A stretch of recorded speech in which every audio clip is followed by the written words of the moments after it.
And I'll go back to the scarf model, okay? There's this great model, neuroscientist David Rock, and the model of things that humans care about that aren't really quantified and aren't well understood by economists.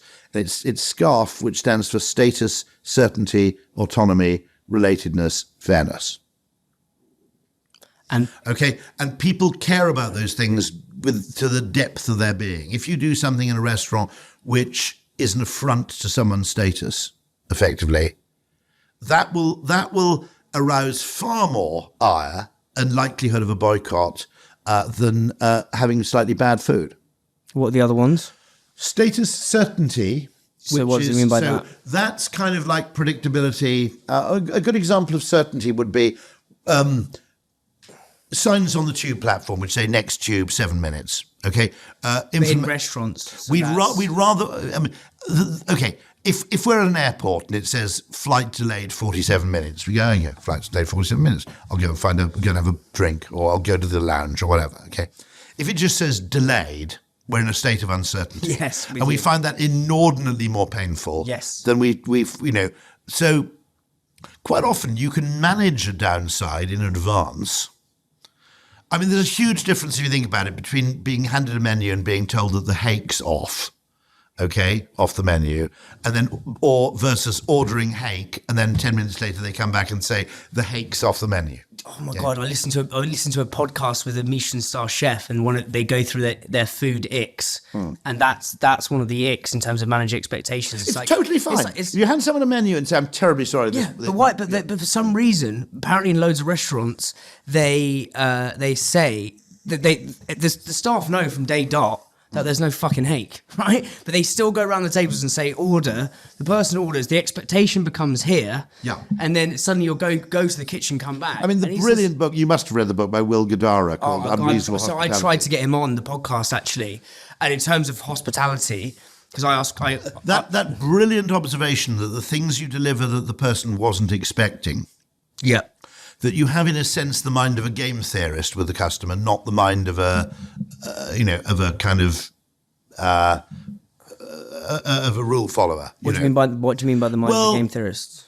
I loved the way in which he went to, one of the best restaurants in the world and said, okay, all of this was, as you'd expect, absolutely amazing, but where could we do better than them?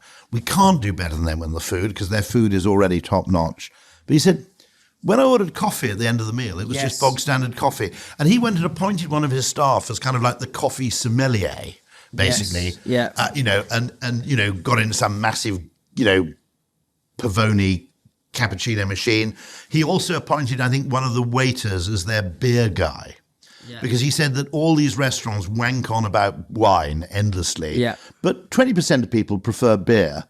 Yeah, we were talking about this last time. And so there were these sort of craft breweries who are literally so delighted. They were more or less sending them a free beer, I think, because they were so delighted that a leading New York restaurant had finally decided to take beer seriously. Can we just go back to the scarf thing? So we've done status, consistency, autonomy. Now, an example of that would be people prefer a table they've chosen to a table that's imposed on them, even if it's the same table. Okay, so one nice thing a restaurant can do is say, where would you rather sit? Or you can have any of these 3 tables. People are just happier with that. Not because necessarily they get to choose the table. Well, sorry, not because they wouldn't have chosen the table you would have allocated them anyway, but simply because the act of making the choice you like something you've chosen more than something that's imposed on you. Yeah.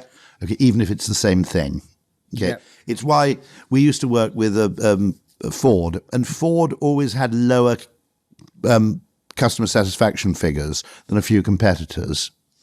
And we had to explain that, and they got annoyed because they couldn't get this satisfaction figure above a certain amount, even though they'd made the cars better and better and better. And we had to explain it's because so many of your customers are fleet customers. They haven't chosen a Ford. They've been told they're driving a Ford, and it's not the same. Even if you would have chosen a Ford, you won't like a car as much if your employer tells you that's the car you've got to drive versus if you've chosen that car. So that's autonomy. People don't like being railroaded or tram-railed. Relatedness, you could actually, a better phrase might be reciprocality or relationship, which is people don't like a series of standalone transactions. They like an acknowledgement of their past custom, And so treating regular customers differentially better than you treat people who are just in off the street, and at scale that's a loyalty program perhaps, but in an independent restaurant, it's simple recognition, simple as that. And then fairness is fairness. What really pisses people off is that those people got their food first, but they ordered after we did. Those kind of things really, really upset people. Yes. Now, it might be that the thing you've ordered is a completely different thing.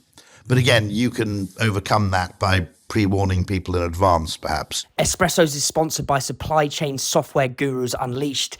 It talks to your e-com and accounting software. It's helped islands cut admin time in half, get granular clarity on your margins, know where your stock is, don't miss availability. Brands like Candy Kittens, Tiny Rebel and Trip all use Unleashed, and so should you.